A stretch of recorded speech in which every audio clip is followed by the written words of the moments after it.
Harper Audio presents Any Duchess Will Do by Tessa Dare.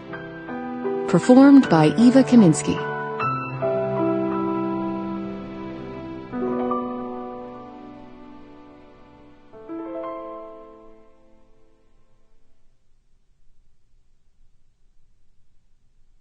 Chapter 1. Griff cracked open a single eyelid. A bright stab of pain told him he'd made a grave mistake. He quickly shut his eye again and put a hand over it, groaning.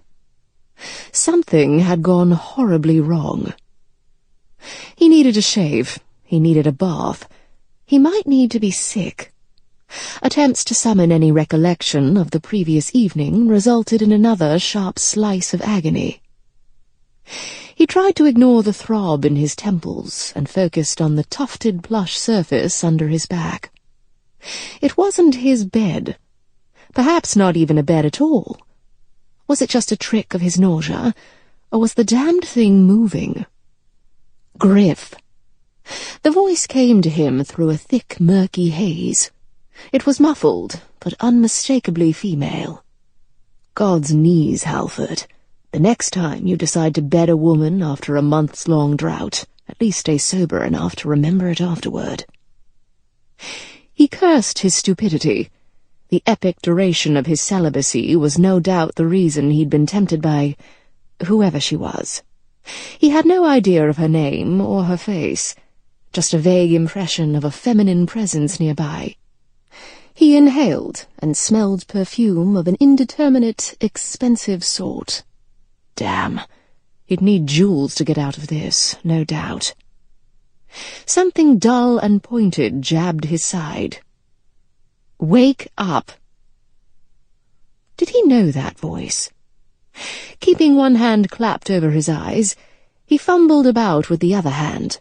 He caught a handful of heavy silk skirt and skimmed his touch downward until his fingers closed around a stocking-clad ankle.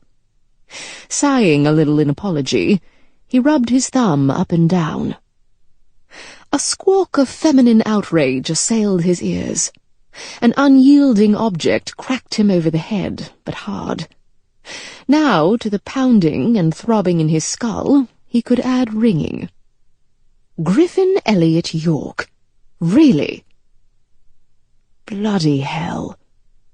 Forget the headache and piercing sunlight. He bolted upright, bashing his head again, this time on the low ceiling. Blinking, he confirmed the unthinkable truth. He wasn't in his bedchamber, or any bedchamber, but in the coach. And the woman seated across from him was all too familiar, with the double strand of rubies at her throat and her elegant sweep of silver hair. They stared at one another in mutual horror. Mother?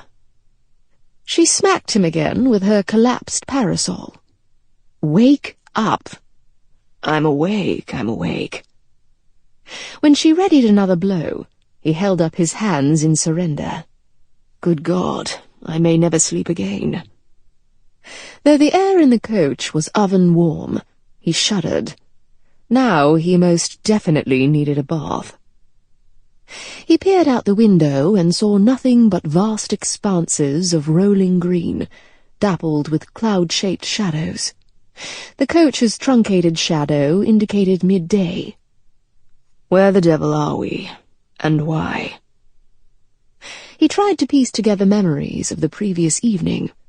This was hardly the first time he'd woken in unfamiliar surroundings, head ringing and stomach a-churn.